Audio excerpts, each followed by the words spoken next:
سورہ الرحمن 27واں پارہ۔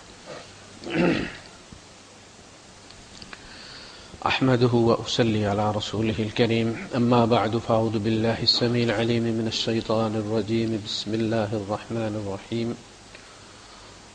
الرحمن علم القرآن، خلق الإنسان علمه البيان، الشمس والقمر بحسبان، والنجم والشجر يسجدان، والسماء رفعها ووضع الميزان ألا تطغوا في الميزان، وأقيموا الوزن بالقسط ولا تخسروا الميزان، والأرض وضعها للأنام، فيها فاكهة والنخل ذات الأكمام، والحب ذو العصف والريحان، فبأي آلاء ربكما تكذبان۔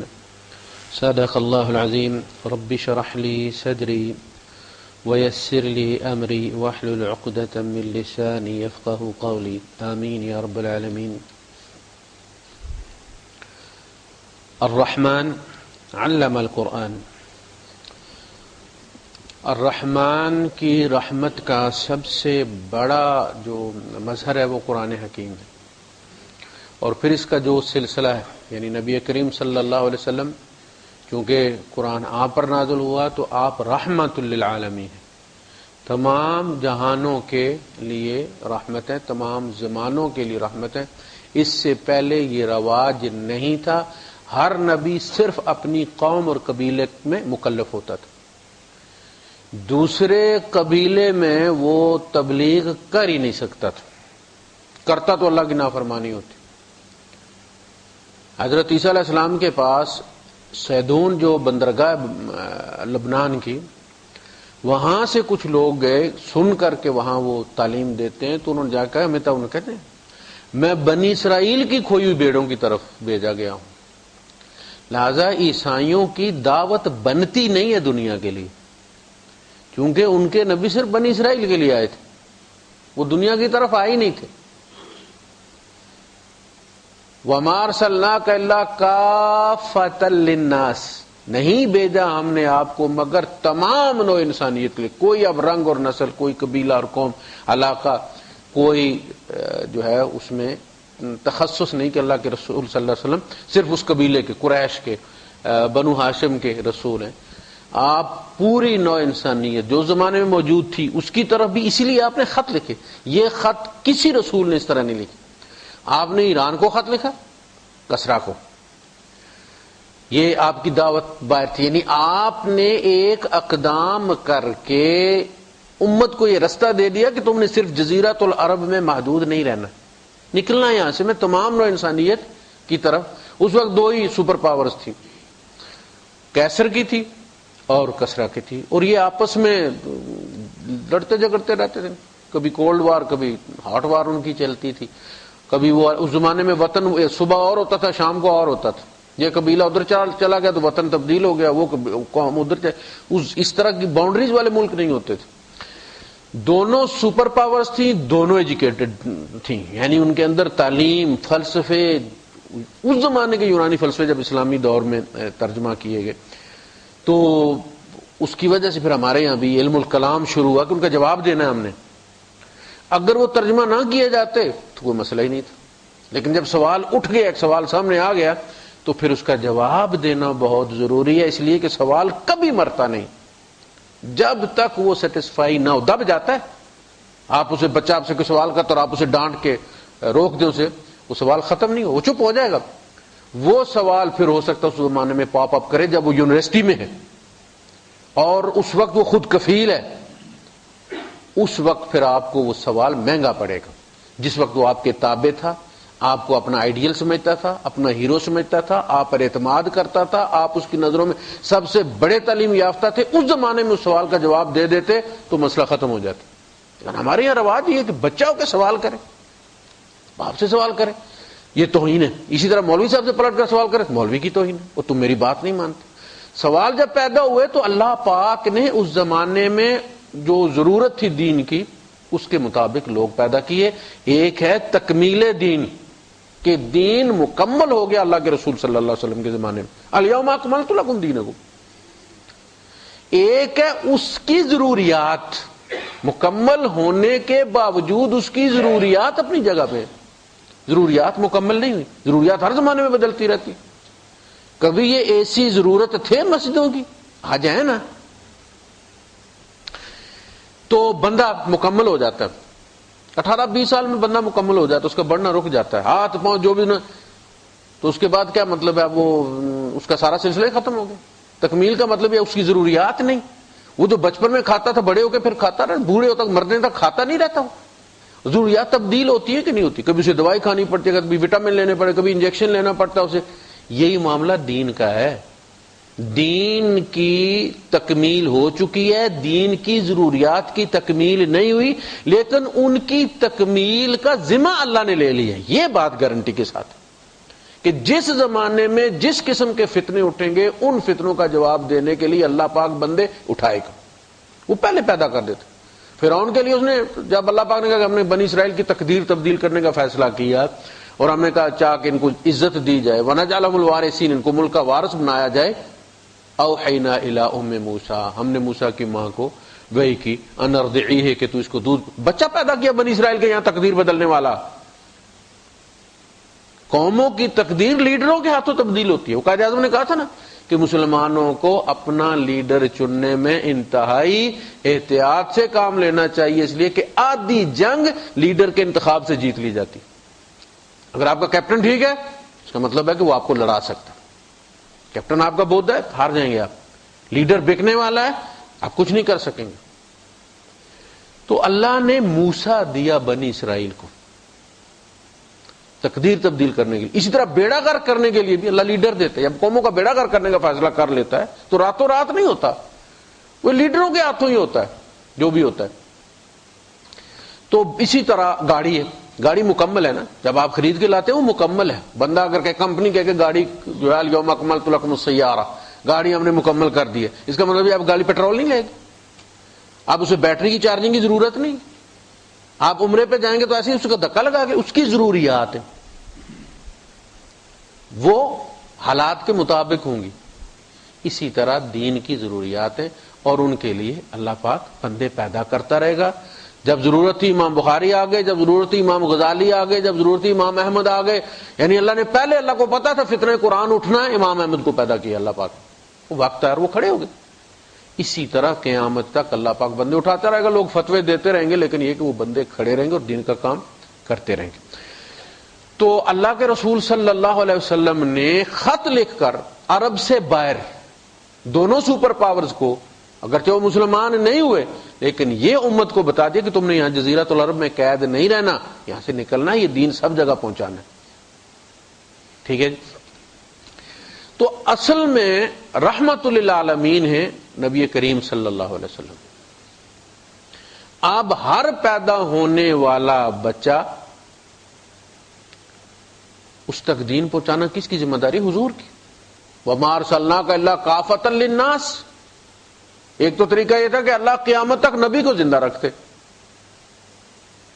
نبی ہی ہر زمانے میں پتھر کھاتے رہتے، نبی ہی مسائب برداشت کرتے رہتے. دوسرا طریقہ یہ تھا کہ نبی نے ایک جماعت بنائی اور ان کو کام سونپا اور ان سے گواہی لی کہ پہنچ گئے. الا هل بلغت؟ قالوا بلى قد بلغت الرسالة واديت الامانة ونصحت الامة وكشفت الغمة.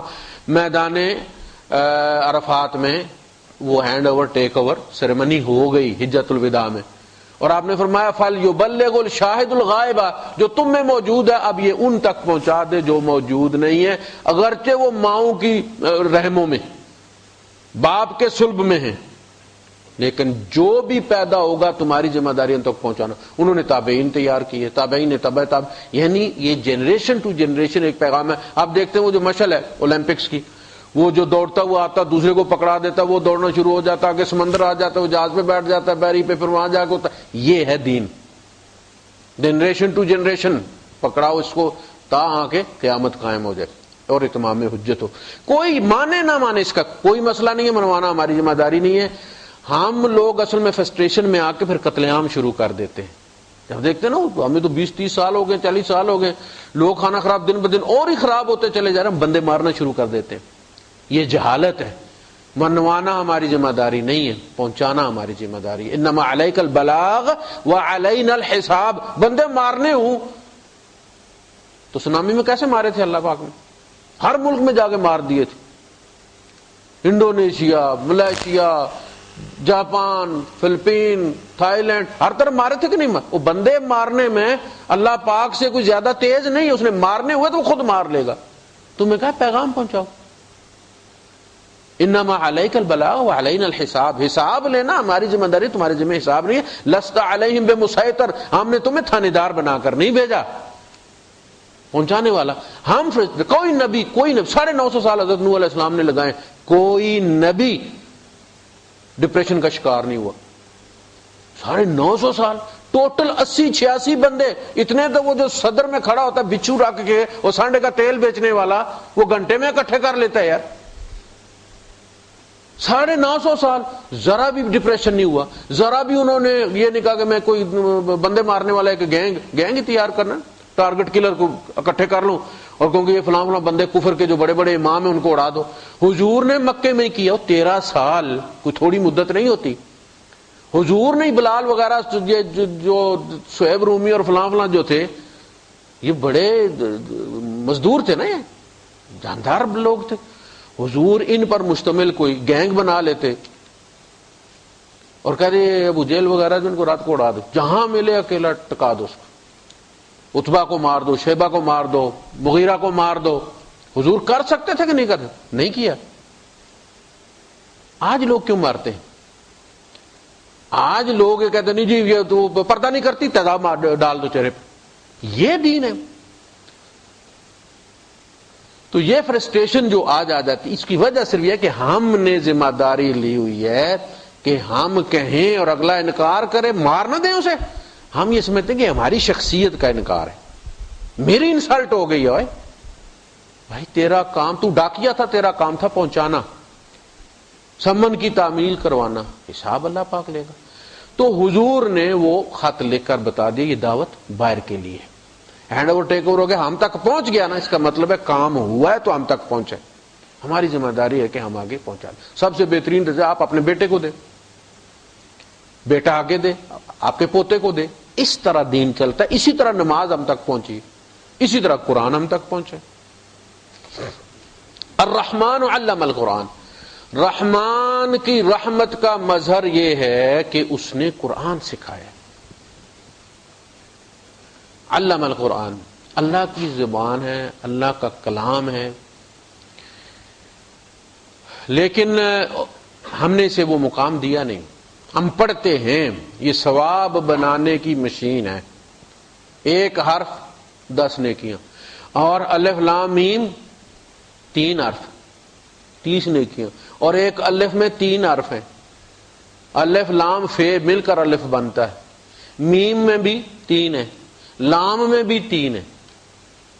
آپ کریں نیکیاں کتنی اکٹھے, کیلکولیٹر رکھ لیجیے اپنے پاس. لیکن جب ہم نے کوئی فیصلہ کرنا ہے, کبھی قرآن سے نہیں پوچھیں گے کہ کیسے کرنا. اللہ کے رسول صلی اللہ علیہ وسلم نے فرمایا ما آمن بالقرآن من استحل محارمہ. وہ شخص قرآن پر ایمان نہیں رکھتا جس نے اس کے حرام کو حلال کر لیے. ما آمن بالقرآن. قرآن, اللہ کے رسول صلی اللہ علیہ وسلم کی تعریف ہندوؤں نے کی ہے کہ نہیں کی؟ یہ جو ہمارے یہاں کے ہندو شاعر ہیں, ہندو شعراء نے اللہ کے رسول صلی اللہ علیہ وسلم کی نعتیں لکھی ہیں, اور بہت اچھا کلام ہے. لیکن اس کا مطلب یہ نہیں کہ وہ مسلمان ہو گئے. بڑی عجیب بات ہے. اللہ کو بھی وہ مانتے ہیں, اس کو بھگوان کہتے ہیں, کوئی گاڈ کہتا ہے. اللہ کا انکار کوئی نہیں کرتا.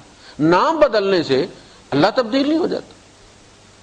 وہ ایک دفعہ پاکستان گئے, کافی عرصہ پہلے, بچہ میرا چھوٹا ہوتا تھا, اب تو ماشاءاللہ ڈاکٹر ہونے والا ہے. اس کا صبح صبح ہم امام لوگ عادی ہوتے ہیں فجر کے بعد سونے کے, تو میں سویا ہوا تھا. اچھا وہ آپس میں لڑ رہے تھے, میرا بھانجا اور میرا بیٹا دونوں. میری جوتی پکڑی ہوئی تھی اور وہ کھینچ رہے ہوئے. بیٹا کہہ رہا ہے میرے ابو کی اور بھانجا کہہ رہا ہے میرے ماموں کی. اب بتائیے, بات تو دونوں کی سچی ہے نا, اور جھگڑا ہو رہا ہے. وہ کہتا ہوں میرے ماموں کی, وہ کہتا میرے ابو کی. میں نے دونوں کو لگائی. اس لیے کہ میری نیند خراب کر دی جھگڑے میں. مسئلہ یہ ہے. وہ کہتے ہیں بھگوان، وہ کہتا ہے گاڈ ہے، وہ کہتا ہے اللہ ہے. وہ ہے ایک ہی ہے. اللہ کو بھی مانتے، حضور کی تعریف کر رہے ہیں، حضور کی تعریف کر رہے ہیں، لیکن مسلمان نہیں ہیں. کیوں؟ اس لیے کہ حضور کی بات ماننے کا ان کا ارادہ نہیں. سمجھ لگی بات کی ایمان کس کو کہتے ہیں؟ ایمان کہتے ہیں کہ جب آپ نے ان کو مانا تو پھر ان کی بھی ماننا. کہتے ہیں مومن کون ہے مسلمان کون ہے، دونوں کا ذکر اللہ نے کیا. نماز جنازہ جب پڑھتے تو ہم کہتے ہیں کہ اللہم من احییتہ منا فاحیہ علی الاسلام ومن توفیتہ منا فتوفہ علی الایمان. ایمان بھی مطلوب ہے، اسلام بھی مطلوب ہے. کہا کہ ایمان ہے اللہ کو ماننا، پھر اس کا امتحان ہے اللہ کی ماننا، اسلام. اس لیے نماز اس کی شرط رکھی ہے کہ آپ نے اللہ کو مان لیا اور کہا کہ میرے پاس پیسے نہیں، زکات تو نہیں میں دے سکتا، چھٹی ہو گئی.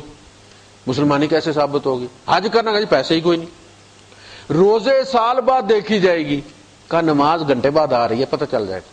العہد بیننا و بینہم الصلاۃ، ہمارے اور ان کے درمیان عہد نماز کا. من ترکھا فقد کفر، جس نے اس کو چھوڑ دیا اس نے کفر کر دیا.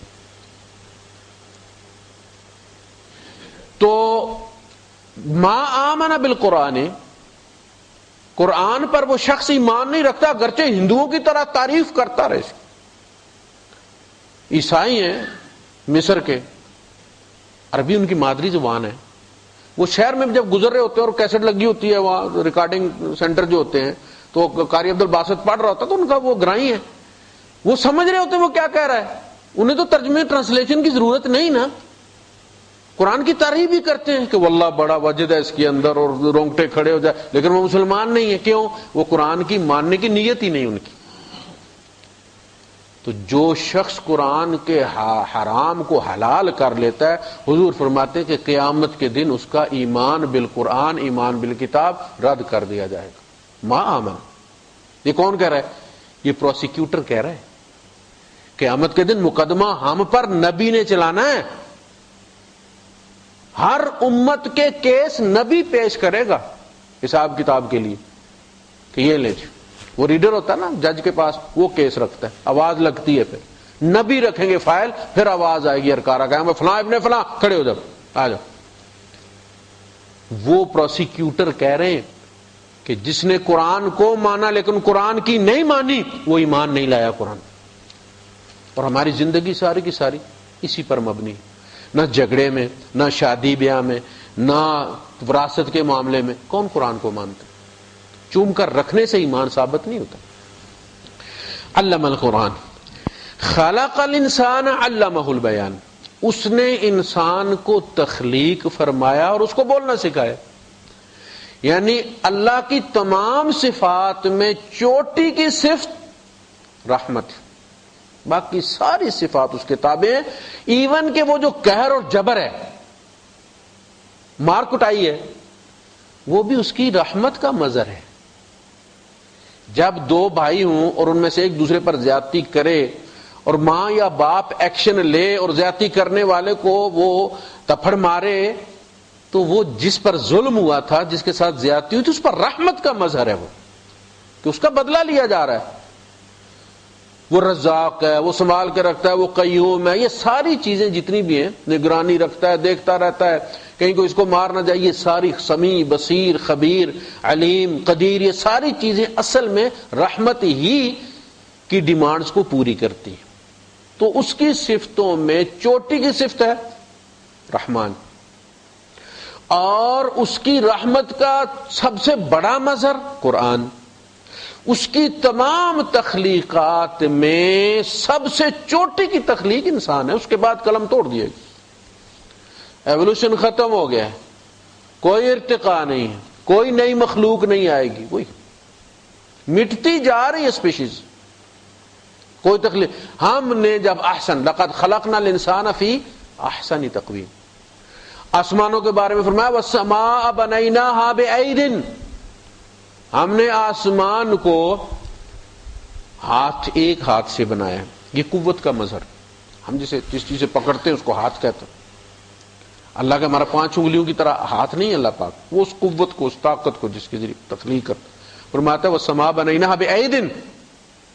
انسان کے بارے میں فرمایا ما منعک اللہ تسجد لما خلقت بیدی، تمہیں کس چیز نے اس بات سے روکا کہ تو اس کو سجدہ نہ کرے جسے میں نے 2 ہاتھوں سے بنایا ہے؟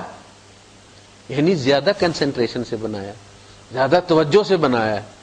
یہ ہے انسان، وہ جو کہا گیا کہ 14 طبق بندے دے اندر، کیونکہ رب انسان کے اندر فرماتا میں آسمانوں میں زمین میں نہیں سماتا، لیکن بندہ مومن کا دل مجھے سمول ہوتا ہے، میں اس میں آ جاتا ہوں، باقی کہیں نہیں میں آتا ہوں۔ چوٹی کی تخلیق انسان، اور انسان میں چوٹی کی صفت بیان ہے، بولنا، اسی کے گرد سارا کچھ پھرتا ہے۔ یہ جب سلب ہو جائے، یہ نہ ہو تو پھر بیکار ہو جاتا ہے بندہ۔ اسی لیے انسان کو جب ممیز کیا جاتا ہے دیگر حیوانات سے تو حیوان ناطق اس کو کہا جاتا ہے، یہ بول سکتا ہے، باقی حیوان بول کو نہیں سکتے۔ ان کے مختلف اپنے موڈیم ہیں جن کے ذریعے وہ اپنے ایکسپریشن دیتا ہے، لیکن بول کر جو الفاظ کا روپ دے کر کرتا ہے وہ انسانی چوٹی کی۔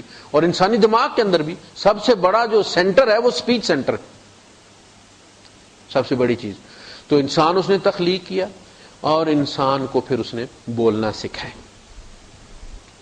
اب یہاں ایک چیز مطلوب ہے، یعنی وہ بات جس تک انسان کا ذہن پہنچ جاتا ہے قرآن اس کو روک لیتا ہے، کہتا تھوڑا سا عقل پر زور ڈالو، استعمال کرنے سے یہ کم نہیں ہوتی، بڑھتی ہے۔ فرمایا جب انسان کو اللہ پاک نے بولنا سکھایا تو پھر اسے بول کر کیا کرنا ہے؟ سب سے پہلے اپنے خالق کی تعریف کرنی چاہیے نا، تو سب سے پہلا کلمہ ہے اس کی الوہیت کا ہونا چاہیے، اس کی تعریف کا ہونا چاہیے، تسبیح و تحمید کا ہونا چاہیے۔ یہ اصل میں مطلوب ہے، یہ کہنے سے کہ اس نے انسان پیدا کیا، اسے بولنا سکھایا، اب انسان کا کام ہے کہ اس بولنے کو وہ اللہ کی تعریف کے لیے استعمال کرے۔ اس لیے اللہ کے رسول صلی اللہ علیہ وسلم رات کو جب شام کو اور صبح آپ ہمیشہ یہ کہا کرتے تھے کہ اللہم انی اشہدک، انی اصبحت اشہدک، اے اللہ میں یہ گواہی دیتے ہوئے یہ صبح کر رہا ہوں، اس صبح کی ابتدا اس گواہی سے کرتا ہوں، تجھے گواہ بناتا ہوں۔ اللہم انی اصبحت اشہدک واشہد حملۃ عرشک وملائکتک وجمیع خلقک انک انت اللہ لا الہ الا انت وحدک لا شریک لک وان محمدا عبدک ورسولک۔ اے اللہ میں تجھے، تیرے فرشتوں کو، تیرے عرش اٹھانے والے کو، خصوصی جو ٹیم ہے فرشتوں کی، فرشتوں میں بھی وہ مالا اعلیٰ کے فرشتے ہیں، اور تیری تمام مخلوق کو، وہ مچھلیاں ہیں یا وہ جو بھی پرندے ہیں درندے ہیں، جو بھی تمام مخلوق کو گواہ بنا کر کہتا ہوں کہ تیرے سوا کوئی اللہ نہیں، کوئی الہ نہیں، تو اکیلا ہے، تیرا کوئی شریک نہیں، اور محمد تیرے رسول ہے۔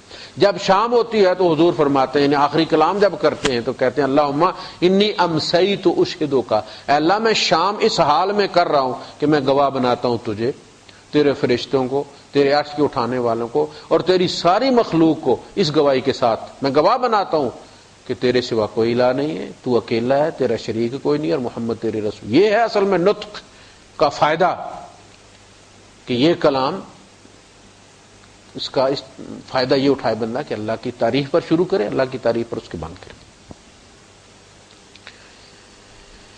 الشمس والقمر بحسبان، سورج بھی اور چاند بھی حساب کے ساتھ بنائے گئے۔ حسبان کا مطلب ہے بڑا دقیق، سوفسٹیکیٹڈ سسٹم ہے دونوں کا۔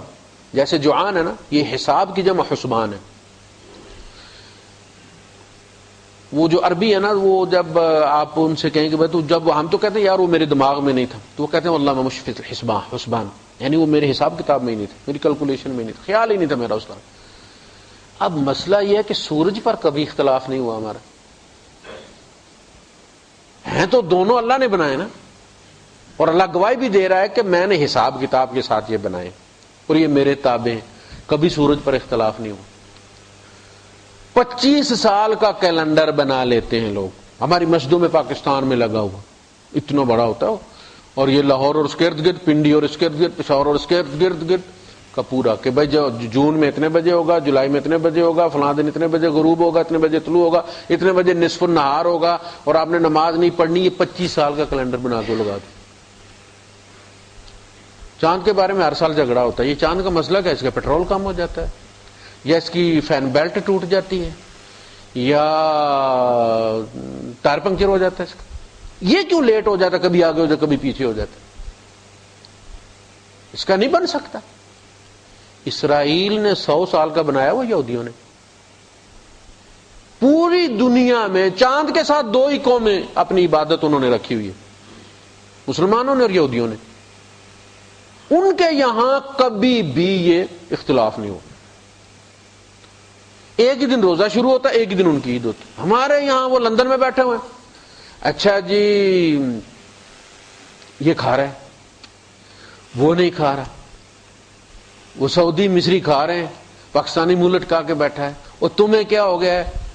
وہ کہتا ہے جی وہ میری عید کل ہوگی. کیوں بھائی؟ کل پاکستان میں نازل ہوگا روزہ. کیوں؟ تماشا بن گیا نا. تو اس کے بارے میں کوئی جھگڑا نہیں, پتہ ہوتا ہے کہ فلاں دن اتنی ڈگری پہ ہوگا چاند. یار یہ جو بتاتے ہیں آپ کو کہ چاند کا اتنے بجے چاند گرہن شروع ہوگا, اتنے بجے ختم ہوگا, اتنے بجے شروع ہوتا ختم ہوتا ہے. کبھی ایسا ہوا کہ انہوں نے بتایا کہ چاند گرہن ہوگا, چاند گرہن نہ ہوا ہو. کیلکولیشن ہے نا کہ اس دن یہ سورج اور زمین کے درمیان آ جائے گا, وہ آتا ہے. تو طلوع اور غروب اس کا نہیں پتا ہمیں کتنے بجے ہوگا. مسئلہ سارا یہ ہے کہ جو چیز آپ نے گڑبڑ کرنی ہے نا, جھگڑا اس پہ وہ مولوی صاحب کے حوالے کر دیں. نہیں بھی اس پہ کوئی تنازع تو تنازع کھڑا کر لیں گے, ممکن ہی نہیں. حالانکہ اس کا مولوی کے ساتھ کوئی کام نہیں ہے. چاند دیکھنے کا ہمارے یہاں مولویوں کو یہ لالی پاپ دیا گیا, ٹافی دی گئی ہے کہ آپ ولی ویلیو ہماری نظروں میں, آپ مولانا آپ چڑھ جائیں وہ حبیب بینک پلازے کے اوپر اور چاند دیکھ دیں ہمیں پلیز. جس کی نظر ختم ہو جاتی ہے اس کو وہ چاند کمیٹی کا وہ ممبر بنا دیتے ہیں, جی رویت حلال کمیٹی کا ممبر. کیا کر لگا اس کے چاند کے ساتھ یار؟ ان کو وہ بھیڑ ہے ان کی, وہ ایسے پوچھ پوچھ کریں گے تو چاند آ جائے گا. چاند تو ماہرین فلکیات کا کام ہے یہ بتانا کہ آج اس ڈگری پہ چاند ہے کہ نہیں, پاکستان سے نظر آ سکتا ہے یا نہیں آ سکتا, وہ آپ کو بتا دیں. یہاں پہ مولوی نہیں دیکھتے, سعودیہ میں مولوی نہیں دیکھتے, ماہرین دیکھتے ہیں اس کے, انہیں پتا ہوتا ہے کہ یہاں نظر آ سکتا ہے یا نہیں آ سکتا. تو سورج اور چاند دونوں اللہ نے ہی بنائے ہیں. ہوتا ہے نا کہ جی یہ آسٹریلیا کی کار بنی ہوئی ہے, امریکن کیمری ہے, یا گلف کی بنی ہوئی ہے, یا جاپان کی بنی ہوئی ہے. ایسا نہیں کہ اللہ پاک نے چاند ملیشیا والوں سے بنوایا ہے, اسی نے بنایا ہے. دونوں حساب کے ساتھ بنائے, اپنے وقت پر آتے ہیں, کبھی آگے پیچھے نہیں ہوتے. لا الشمس ينبغي لها ان تدرك القمر ولا الليل سابق النهار. ایسا نہیں ہوتا کہ سورج چاند کو پکڑ لے جناب علی اور رات دن ایک دوسرے کو پکڑ لے, ایک آتی ہے دوسری چلی جاتی ہے. تو اس لیے تھوڑی سی یعنی ہمارے یہ سیاسی, اصل میں سیاسی رشوت ہوتی ہے. یہ ضیاء صاحب نے دینی شروع کی تھی, یہ ضیاء صاحب نے دینی, اس لیے 11 سال آرام کے ساتھ لگائے انہوں نے. مشائخ کانفرنس بلا لی, مولوی, یہ شیروانیاں مولویوں کو کس نے, آپ نے کبھی مولوی صاحب کو شیروانی پہنے دیکھا نا؟ یہ ضیاء صاحب کی مہربانی ہے, خود بھی پہنتے تھے, مولویوں کو بھی پہننا آ گیا. اس کے بعد ہی زیادہ یہ مشہور ہوئی, ورنہ یہ واجپائی کا لباس تھا. جسونت سنگھ پہنتا شیروانی, اس کو ہم نے اسلامی بنا لیا. مولوی صاحب نے پہن لیا تو اسلامی ہو گئے. یہ سیاسی رشوت ہوتی ہے, اس کا کوئی کام نہیں ہے چاند کا مولویوں کے ساتھ, ماہرین کا کام ہے وہ. اور 11 مہینے کوئی جھگڑا نہیں ہوتا. مزے کی بات یہ 11 مہینے آپ 27 دن کا چاند بنا لیں, مولویوں کو کوئی تکلیف نہیں. لیکن عید اور روزے بس اس میں پھر وہ جناب, یعنی فاٹا میں جو پشاور میں ہے, یہ عجیب مسئلہ ہے کہ صوبائی حکومت وہ بھی چونکہ مولویوں کو خوش کرنا چاہتی ہے, وہ پہنچ گئے قاسم مسجد پہنچ گئے. یہ جو ANP والوں نے تماشا بنایا ہوا تھا, یہ سیاسی رشوت ہے. قومی حکومت جو فیڈرل گورنمنٹ ہے وہ کہتی ہے عید پرسوں ہے, صوبائی حکومت ان کے ساتھ مل کے کہتی ہے عید کل ہے. شور فیڈرل گورنمنٹ کے ساتھ عید کر رہا ہے, بیوی جو ہے وہ صوبائی حکومت کے ساتھ عید کر رہی. برباد کر دیا انہوں نے عید کا مزہ. کہ ایک بندہ جو ہے وہ گھر میں عید کوئی نہیں ہے, بچے کہتے ہیں باہر جانا, جو ابو کا روزہ ہے. تماشا ہے. والنجم والشجر یسجدان, اور یہ جو بوٹیاں ہیں, پودے ہیں, جو بغیر تنے کے ہیں، والشجر اور درخت تنے والے، یسجدان سارے سجدہ کرتے ہیں، سارے سجدہ کرتے ہیں۔ قرآنسٹ جو منکرین حدیث ہیں، اپنے آپ کو قرآنسٹ کا بڑے عجیب نام رکھتے ہیں نا، یعنی وہ قرآن کو مانتے ہیں، ہم نہیں قرآن کو مانتے۔ القرآنک پاور، وہ کہتے ہیں کہ جی سجدہ جو ہے، جب اللہ تعالیٰ یہ کہتا ہے کہ زمین و آسمان ساری سجدہ کرتی ہے، سورج سجدہ کرتا ہے، چاند سجدہ کرتا ہے، درخت سجدہ کرتے ہیں، سورہ حج میں دیکھیں سب کی بڑی تفصیل اللہ پاک نے بیان کی، تو کہتے ہیں جی وہ ہم کوئی ماتھا تھوڑی ٹیکتے ہیں۔ سجدے کا مطلب ہے اطاعت کرنا، جتنی ڈیوٹی ہے، جس ٹائم پہ سورج نے طلوع ہونا ہے وہ اس پہ طلوع ہوتا ہے، یہ اس کا سجدہ ہو گیا۔ اب وہ کہتے ہیں کہ جی یہ ہمیں سجدہ، تو یہ جو نماز پڑھتے ہو تم سجدہ کرتے ہو، کیا سورج اس طرح سجدہ کرتا ہے گوڈے ٹیک کے؟ عجیب لوگ ہیں۔ مسئلہ یہ ہے کہ اللہ پاک کی اطاعت ان کا سجدہ ہے، جس طرح بولنا اللہ سے کلام کرتے ہیں نا، وہ یا جبال اوبی، اللہ پہاڑوں کو حکم دیتا ہے اس کے ساتھ تسبیح کرو۔ اب پہاڑ تسبیح کرتے ہیں تو وہ اپنی طرز پہ کرتے ہیں۔ اطاعت جو ہے، خود اطاعت، وہ جو کہتے ہیں کہ جی نماز سجدہ کوئی چیز نہیں ہے، اطاعت کریں اللہ پاک کی۔ اب مسئلہ یہ ہے کہ اطاعت کی بھی تو کتنی قسمیں ہیں، اطاعت کی کتنی قسمیں۔ کھجور کی اطاعت یہ ہے کہ وہ کھجوریں پیدا کرے، یہ ضد نہ کرے کہ میں نے آم پیدا کرنے اس سال۔ انگور کی اطاعت یہ ہے کہ وہ انگور پیدا کرے، یہ ضد نہ کرے کہ نہیں جی میں نے سیب لگانے اس سال۔ میں نے لکھا کہ آپ بیوی سے جس اطاعت کا تقاضا کرتے ہیں، آپ بیٹی سے وہ اطاعت اس کا تقاضا کر سکتے ہیں۔ اطاعت کرتے ہیں نا، اولاد بھی ماں باپ کی اطاعت کرتی ہے نا، اس کی قسم الگ ہے کہ نہیں؟ جب اطاعت کی اپنی اپنی قسمیں ہیں تو سجدوں کی بھی اپنی اپنی قسمیں ہیں۔ سورج کا سجدہ یہ کہ اتنے بجے چڑھے اتنے بجے غروب ہو جائے، سردی ہو یا گرمی ہو وہ لیٹ نہ ہو۔ ہمارا سجدہ جو ہے وہ اللہ کے رسول صلی اللہ علیہ وسلم نے طے کر دیا ہے۔ جب تک کوئی چیز حروف میں رہتی ہے تب تک اس کے 100 مطلب لے سکتا ہے بندہ، لغت اٹھا کے لے آئے اور کہے کہ یہ دیکھ اس کے یہ مطلب ہے، یہ بھی ہو سکتا ہے یار، یہ بھی ہو سکتا ہے، یہ بھی انگلش کے ورڈز ہیں بہت سارے، ان کے ڈھیر سارے اپنے مطالبے اس کے۔ لیکن جب شارع جو معلم اللہ نے بھیجا ہے، کبھی بھی کوئی علم صرف کتاب سے نہیں سیکھا، نہ میڈیکل، نہ انجینئرنگ، نہ دیگر علوم، جب تک استاد ہوتی وہی کتاب ہے، لیکن استاد اس کا تعین کرتا ہے، اس کے جو متشابہات ہوتے ہیں ان کو سمجھاتا ہے، ختم کرتا ہے، تب جا کے علم حاصل ہوتا ہے۔ اللہ نے صرف کتاب نہیں بھیجی، اللہ نے رسول معلم بنا، یعلمہم الکتاب، ہم نے معلم بھیجا ہے۔ پھر یہ فرمایا کہ ہم نے نور بھیجا ہے، نورم مبینہ۔ نور کا مطلب یہ ہوا کہ آپ کوئی کتاب روشنی میں پڑھتے ہیں نا، تو اس کتاب کو نبی کریم صلی اللہ علیہ وسلم کے اسوے کی روشنی میں پڑھنا انہوں نے۔ جب انہوں نے یہ بتا دیا کہ تم سے اللہ کو سجدہ 7 چیزوں پر مطلوب ہے، 2 پاؤں، 2 گھٹنے، 2 ہاتھ 6 اور ماتھا 7، یہ چیزیں ٹکنی چاہیے۔ ناک کی اللہ پاک نے لوکیشن ہی ایسی بنائی ہے کہ اگر صحیح ماتھا آپ ٹیکیں تو ناک ٹک جاتی۔ اگر کوئی بندہ تالو کے ساتھ سجدہ نہ کرے، اصل میں یہ بھی مسئلہ ہوتا ہے کہ بندہ بھول جاتا ہے کہ میرا ماتھا ہے کہاں، جب تک تو بال رہتے ہیں اندازہ رہتا ہے یہاں تک ماتھا ہے۔ وہ کسی نے ننھے سے غالباً پوچھا تھا کہ آپ کو کوئی مسئلہ، تو اس نے کہا یار وضو کرتے ہوئے بڑی گڑبڑ ہو جاتی ہے، پتہ نہیں چلتا منہ کہاں تک دھونا ہے۔ تو ماتھا اگر صحیح ٹیکیں آپ تو ناک ٹک جاتی ہے، لیکن ماتھا اگر آپ ناک اٹھا لیں آپ تو پھر وہ درمیان میں سے جا کے یہاں جا کے بنا ہوتا ہے وہ نشان سجدے درمیان میں جا کے۔ تو سارے سجدہ کر رہے ہیں، یعنی جھکے ہوئے اس کے تابع ہیں، جس بوٹی کے ساتھ جو چیز وہ چاہتا ہے پیدا فرماتا ہے۔ والسماء رفعها، اور آسمان کو اس نے بلند کیا ہے۔ ووضع الميزان، اور اس کا میزانیہ رکھا ہے، اس کا بیلنس رکھا ہے۔ اب دیکھیے اللہ پاک بات کو لے کر کہاں آ رہے ہیں، اللہ تطغوا فی المیزان، کہ میزان میں گڑبڑ مت کرو، طغیانی مت کرو، سرکشی مت کرو، میزان میں، تول میں۔ وَأَقِيمُوا الْوَزْنَ بِالْقِسْطِ، اور وزن پورا پورا کرو. یہ ہے اقیم الوزن. اقیم الصلاۃ کا مطلب ہے نماز پوری پوری پڑھو. پوری پڑھو کا مطلب یہ ہے کہ اس میں دو چیزیں ہوتی ہیں. ایک آپ کی حیت ہوتی ہے، باڈی کی کیفیت، آپ نے یہ قیام کرنا ہے، رکوع کرنا ہے، سجدہ کرنا ہے، اس کا تعلق آپ کی باڈی کے ساتھ ہے، اس کو کہتے ہیں حیت. ایک ہے کیفیت. یہ نماز کے دو پارٹس ہیں جس کو خشوع اور خضوع کہتے ہیں.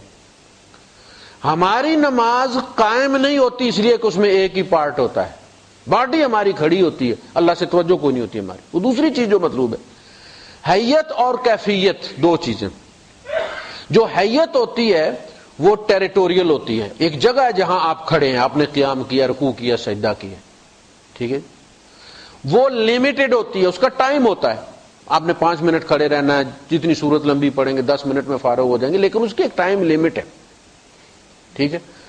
کیفیت کی دونوں چیزیں نہیں، وہ ٹیریٹوریل نہیں ہے، جہاں آپ جائیں گے وہ کیفیت ساتھ جائے گی، جس کو کہا الذین هم علی صلواتہم یحافظون. نماز کی حفاظت کیا کرتے ہیں؟ وہ چارجنگ جو ان کو ہوئی ہے، آپ جب چارجر لگاتے ہیں تو اس کی حیت ہوتی ہے نا، ایک جگہ ہوتی ہے جہاں لگاتے ہیں آپ، لیکن جب آپ وہاں سے نکال لیتے ہیں تو کیا وہ چارجنگ ختم ہو جانی چاہیے؟ یا آپ دبئی جائیں، دبئی آپ کے ساتھ جائے، دکان پہ جائیں، دکان پہ جائے، وہ آپ کھیت میں جائیں، کھیت میں جائے آپ کے ساتھ، یہ مطلوب ہے نا. ادھر سے آپ نکالیں اسے چارجر سے، ادھر اب آپ بات کریں اور کہیں کر دیں جی کوئی نہیں چارجنگ ختم ہو. ایسا موبائل آپ کیا کرتے؟ دیوار پر مارتے کہ نہیں مارتے؟ ادھر سے مسلمان چارجنگ سے نکلا ہے، ابھی سیڑھیاں نہیں اترا، دوسرے کی جوتی اٹھا کے جا رہا ہے، چارجنگ ختم ہو گئی ہے کہ نہیں ہوئی؟ اب یہ جا کے دکان پہ کم تولے گا کہ نہیں تولے گا؟ جھوٹ بولے گا کہ نہیں بولے گا؟ اس لیے کہ چارجنگ اس نے سیو ہی نہیں کی. مسئلہ ہو گیا اس کے ساتھ. دو چیزیں. تو یہ اقیم الصلاۃ کا مطلب یہ ہے کہ کیفیت بھی وہ پوری ہونی چاہیے جو خدا کے سامنے ہوتی ہے. اس لیے فرمایا وما کان لهم ان يدخلوها الا خائفین، انہیں تو اللہ کے گھروں میں ڈرتے ڈرتے داخل ہونا چاہیے. کرتوت اپنے دیکھو، تم اس طرح آ رہے ہو، کیوں کہا گیا کہ دوڑ کے مت آؤ؟ وقار کے ساتھ، جس طرح مسکین آتا ہے اس طرح کر کے آؤ اس کے گھر میں، ڈرتے ڈرتے. تمہاری کیفیت دیکھ کے بولنے سے پہلے وہ کہ معاف کر دے، تم اس طرح کی ہو. تو وہ کیفیت آپ کو پتا ہے، اگر کوئی آپ کا افسر سخت اور آپ نے چھٹی لینی ہو تو آپ بڑا ارادہ باندھ کے جاتے ہیں کہ ابھی میں اندر چلا ہی جاؤں گا، لیکن وہاں جاتے جاتے بیٹری ختم ہو جاتی ہے کہ نہیں، پھر آپ آگے نکل جاتے ہیں، اندر نہیں جاتے دفتر میں. پھر ادھر سے آتے ہیں کہتے اب تو میں جاؤں گا سیدھا، وہاں پہنچتے پہنچتے پھر اس کا ڈر غالب آ جائے، پھر آپ وہاں سے ملواری اس کو پوچھتے ہیں کیسا موڈ، کیسا ہے صاحب کا، کہتے بڑا اچھا ٹھیک ہے کوئی مشکل نہیں، پھر آپ جاتے ہیں. اسی طرح بندہ جب رب کے سامنے آئے تو اس کے اندر ڈر ہونا چاہیے، اپنے عمل یاد ہونے چاہیے میں کیا ہوں. بل الانسان علی نفسہ بصیرہ، لوگوں کو شک ہو سکتا ہے، بندے کو اپنے آپ کے بارے میں تو شک نہیں ہو سکتا میں کیا چیز ہوں. تو وہ ڈر نماز میں کیوں نہیں تو بندے کے اندر آتا؟ ہونا تو یہی چاہیے کہ بندے کی کیفیت بھی ہو، حیت بھی ہو، پھر اس کا نام ہے اقیم الصلاۃ. اقیم الدین کا مطلب کیا ہے؟ یہ دو اصطلاحات ہیں متشابہ اور ان میں ہمارے یہاں گڑبڑ ہو جاتی. اقیم الدین کا مطلب ہم نے یہ سمجھ لیا کہ گن اٹھاؤ اور بندے کی گردن پر رکھ کے اسے نماز بھی پڑھاؤ، اسے فلاں کام بھی کرواؤ، پردے بھی کرواؤ، ان کو یہ بھی کرو. اس کا نام ہے اقیم الدین. ہم نے دین قائم کر دیا، بندوں کے پیشاب نکال دیے ڈرا ڈرا کے. یہ نہیں. اقیم الدین کا مطلب ہے کہ دین پورا لے کر چلو، ولا تتفرقوا فی، اس کے ٹکڑے مت کرو. بہت اچھا نمازی ہے لیکن بدترین دکاندار ہے، یہ ٹکڑے ہو گئے دین کے. تمہارا ایک شعبہ اچھا ہے، دوسرا شعبہ تمہارا غلط ہے، یہ دین قائم نہیں ہوا. بہترین قاری ہوگا، بدترین پڑوسی ہوگا، دین قائم نہیں ہوا. مطلب ہے کہ تمہاری زندگی کا ہر شعبہ تمہاری دین داری کا مظہر ہو، ثبوت دے. بندہ اگر دیکھیں دوسری قومیں، ان کے اندر اخلاقیات جو ہے، یعنی وہ جنت جہنم کی وجہ سے نہیں کرتے، وہ ان کی عادت ہو گئی ہے اچھائی کرنا. ہمیں تو پھر بھی کم از کم کرتے ہیں تو جنت تو ملتی ہے، انہیں اس کا نہیں. ان کہتے ہیں کہ یہ اچھائی اس لائق ہے کہ جنت ملے یا نہ ملے اس کی اپنی فیس ویلیو اتنی ہے کہ ہمیں یہ کرنی چاہیے. یہ انسان کا کمال ہے, یہ انسانیت ہے. یعنی آپ جا رہے ہیں, آگے آپ کے پیچھے بندہ آ رہا ہے, تو آپ دروازے میں ہیں تو آپ اس کے لیے دروازہ کھول کے رکھیں. 2 قدم پیچھے ہے نا, جب وہ ہاتھ دروازے کو رکھ دے آپ چھوڑ دیں. یہ انسانیت ہے. اس کا مذہب کے ساتھ کوئی تعلق نہیں. یہ انسان میں ہونا ضروری. میں خطبہ لینے جا رہا تھا, ہمدان پہ ہمارا دفتر ہوتا تھا, تو ہمدان پہ اس طرف سامنے کر کے, اسی مرور روڈ پہ لیفٹ سائڈ پہ ہمدان کے کونے پہ بڑا لمبی کر کے بلڈنگ ہے. اس کے ایک کونے سے داخل ہو کے ہم تو اندر ہی اے سی لگا ہوتا تھا, پھر دوسرے دروازے سے باہر نکلتے. میرے آگے آگے ایک انگریز جا رہا تھا. اس نے جو ہے وہ شاید اسی کے اندر حامد سینٹر ہے, ایسا کر, یہ ہمدان سینٹر ہے. اچھا اس ہمدان سینٹر جی, اس نے کیا کیا, اس نے دروازہ چھوڑ دیا.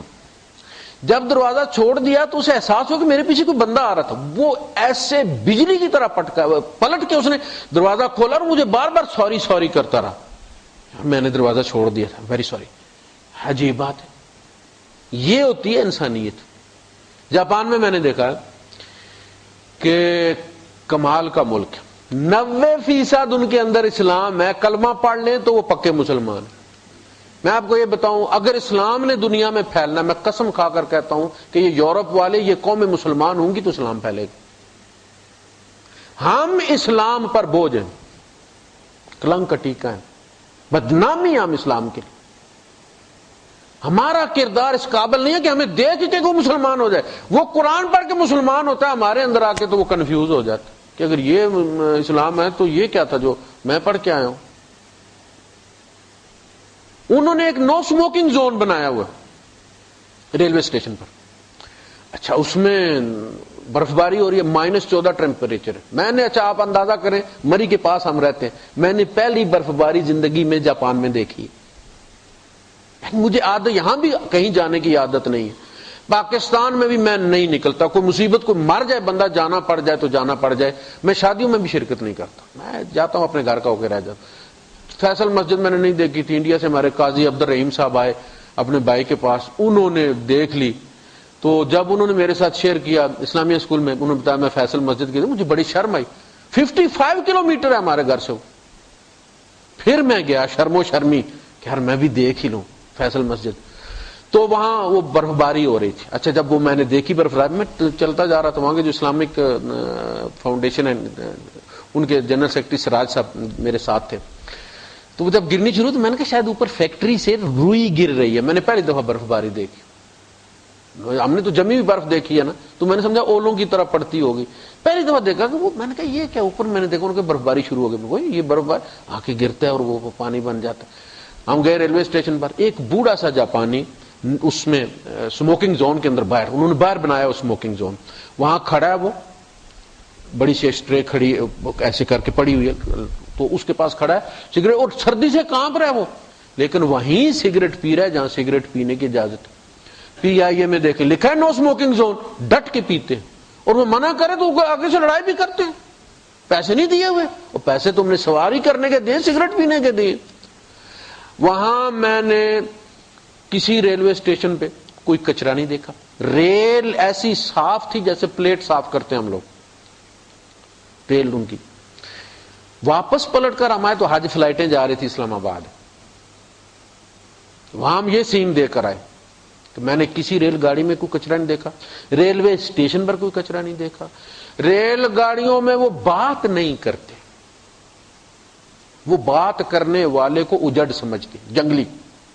یعنی کوئی بندہ بات کر دے نا تو سب چونک جاتے ہیں, کتوں آ گیا. وہ یا پڑھ رہے ہوتے ہیں یا سو رہے ہوتے ہیں, 2 ہی کام ہے ان کے.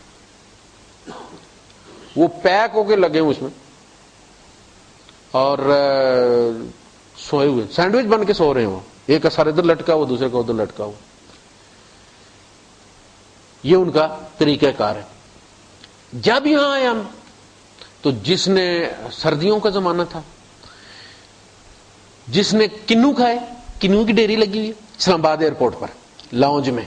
جس نے مونگ پھلی کھائی حاجی صاحب نے, وہ مونگ پھلی کے چھلکوں کے ڈھیر لگے ہوئے. گئے وہ جہاں آرام بدلی کی انہوں نے واش روم میں, کوئی کچھا چھوڑ کے ادھر ہی چلا گیا, کسی نے سلوار کی دھوتی ادھر لٹکائی ہوئی ہے. پتا چل گیا کہ آگے پاکستان بھائی ہم رف قوم ہے، ہمیں دیکھ کے کون مسلمان ہوگا بھائی؟ جن کا نصف دین صفائی ہے وہی ہمارے اندر نہیں، باقی نصف ہم کیا بچائیں گے؟ تو انسانیت جو بندے کے اندر ہے، میزان وزن ہر چیز کا وہ نہیں. تخسر المیزان. عقیم الدین کا مطلب یہ ہے کہ دین کے ہر، آپ دیکھیں جو آپ پڑھتے ہیں 8 سبجیکٹ ہیں آپ کے، تو اس کا میزان یہ ہے کہ 8 سبجیکٹوں کے اندر کم از کم پاسنگ مارکس آپ کے ہونے چاہیے. آپ نے اردو میں لے لیے 100 نمبر، اسلامیات میں لے لیے 100 نمبر، کیمسٹری میں آپ نے لے لیے 22 نمبر، کیا ہو گیا؟ فیل ہو گئے نا. تو وہ اردو والے کسی کام آئے نہیں.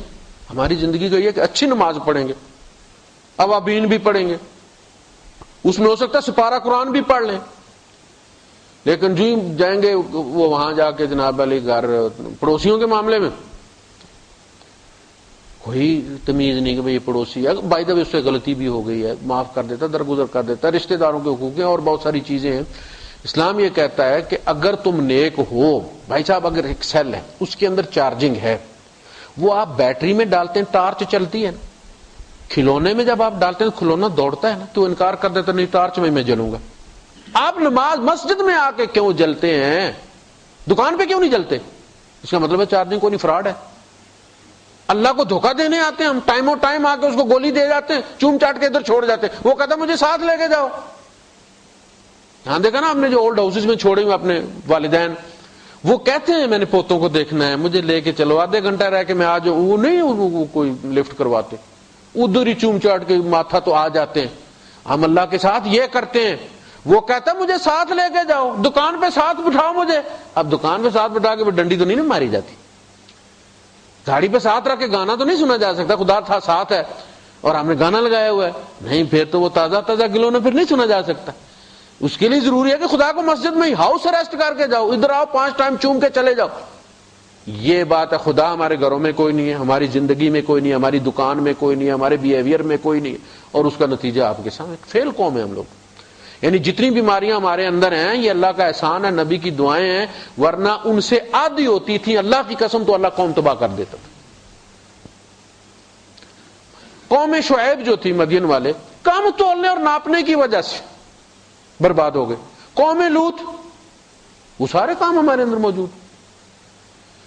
اس لحاظ سے عقیم الوزن کا مطلب ہے کہ وزن کو پورا تولو، چاہے لینے والا ہندو ہے عیسائی ہے. آپ یہاں دیکھیں اتنا اعتماد ہے یہاں پہ کہ آپ یہ بھی نہیں دیکھتے کہ کون، آپ نے پیسے دے دیے اس نے پیٹرول ڈال دیا، آپ نے اس پیسے دیے اس نے چیز تول کے دے دی. آپ کو دیکھنے کی ضرورت، رواج ہی نہیں ہے یہاں پہ کوئی دھوکہ دینے کا. اپنے ملک میں جائیں آپ، پیسے کتنے کے لیتے ہیں کسائی، وہ کیا کرتے ہیں؟ آپ بڑے ہوشیار بنتے ہیں، پتہ بھی نہیں چلتا، ہڈیاں گھر جا کے نکلتی ہیں. آپ کے تو میں نے سامنے کٹوا، آپ کے سامنے کاٹے گا، آپ کے سامنے بنائے گا، تسلی کے ساتھ گھر جا کے کھولیں اندر سے اتنی ہڈیاں وہ کہاں سے گئی ہیں، کیسے اس نے ڈالی. یہ بھی ایک فن ہے، 2-2.5 سال لگتے ہیں سیکھنے میں اس کے بھی. تو یہاں یہ ہے کہ آپ کو یہ نہیں ہوتا کہ یہ ملباری کے بارے میں آپ نے کبھی تحقیق کیا کہ یہ ملباری ہندو ہے یا عیسائی ہے یا مسلمان ہے؟ نہیں، آپ نے پیسے دینے اس نے پورا تول کے آپ کو دے دینا. ہمارے یہاں مسئلہ یہ ہے کہ پورا بھی آپ تول لیں، پورا بھی پیسے دے دیں، لیکن اگلا آپ کے ساتھ کوئی انصاف نہیں کرتا. یہ ہے ہماری مسلمانی. جس مسلمانی کا یہ حال ہے کہ کوئی اعتبار نہیں ہے، پتہ نہیں قیامت کے دن ثابت کیسے کریں گے. ولا تخسروا المیزان واقیموا الوزن بالقسط، ٹھیک ٹھیک تول کے مطابق وزن کرو اور اس میں کوئی کمی مت کرو. والارض وضعها للانام، اور زمین کو ہم نے انسانوں کے لیے بنایا، مخلوق کے لیے بنایا. انام ساری مخلوق کو کہتے ہیں. وآخر دعوانا الحمدللہ رب العالمین. کافی ٹائم ہو گیا، سوال اگر